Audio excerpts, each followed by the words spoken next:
Hello everyone. इस video में हम क्लाइमेट चेंज के बारे में डिस्कस करेंगे। तो पहले जो क्लाइमेट चेंज है वो सबसे बड़ा थ्रेट है ह्यूमैनिटी के लिए।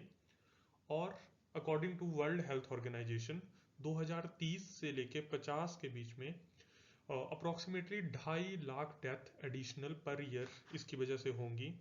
और जो अगर हम इसकी बात करें डायरेक्ट कॉस्ट के बीच में, तो 2 से 4 बिलियन डॉलर पर ईयर इसकी कॉस्ट पड़ेगी बाय 2030 तक।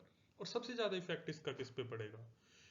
To the developing countries, because उनके हेल्थ सिस्टम बहुत पुअर है प्रिपेयर और रिस्पॉन्ड करने के लिए। तो डेफिनेशन, तो हमने स्टैंडर्ड डेफिनेशन इसकी डिस्कस करेंगे।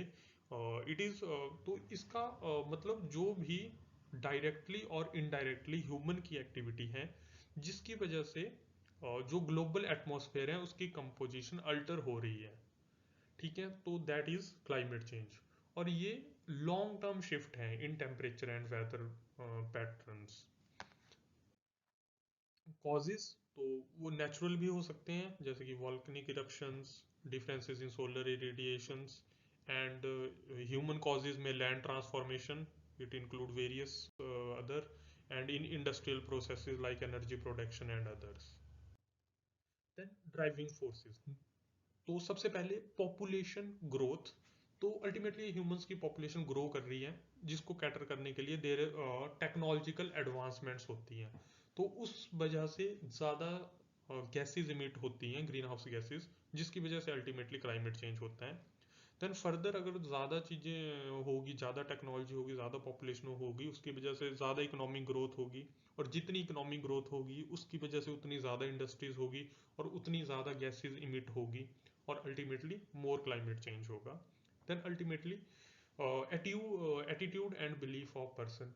हम देखते हैं जैसे पर्सन रिच होते जाते हैं उनका एटीट्यूड चेंज करना हो जाता है। अब वो बस में ना जाके अपनी प्राइवेट गाड़ी में जाना चाहते हैं, प्लेन्स का यूज़ करना चाहते हैं, जिसकी वजह से अल्टीमेटली इन्वायरमेंट पे और ज़्यादा स्ट्रेस पड़ता है और क्लाइमेट चेंज होता है। तो ये हम देखेंगे कि अल्टीमेटली ग्रीन हाउस गैसेज हैं जिनकी वजह से ये हो रहा है।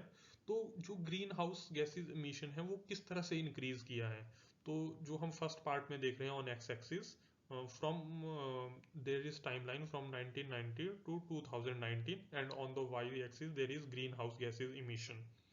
और ये जो डिफरेंट कलर बता रहे हैं वो जैसे कि ब्लू कलर है, blue colour is carbon dioxide from fossil fuel and industry like wise other.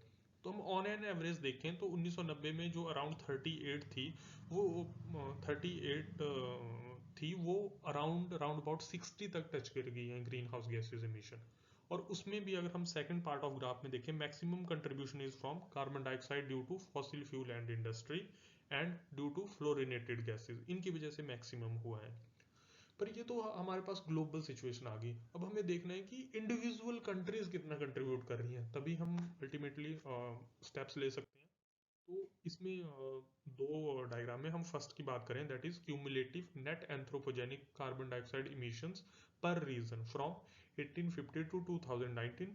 तो North America is maximum contributing to the world, that is 23%, followed by Europe 16%। तो हमने यहाँ पे देखा जो डिवेलप कंट्रीज हैं, अमेरिका, यूरोप, वो मैक्सिमम कंट्रीब्यूशन कर रहे हैं। और developing countries like Asia, Africa, southern Asia and Middle East, ये बहुत कम कंट्रीब्यूट कर रहे हैं to the green house gases emission. तो सेम वाइज इन नेक्स्ट अगर हम देखेंगे तो that is next net anthropogenic green house gases emission per capita for total population पर रीजन। इसमें भी अमेरिका सबसे ज़्यादा कंट्रीब्यूट कर रहे हैं, फॉलोड बाय ऑस्ट्रेलिया, यूरोप। और जो डेवलपिंग कंट्रीज हैं वो कम कंट्रीब्यूट कर रही हैं। तो इसी तरह से अब हमें स्टेप्स लेने चाहिए for reduction of green house gases emission. ठीक है, thank you for the listening.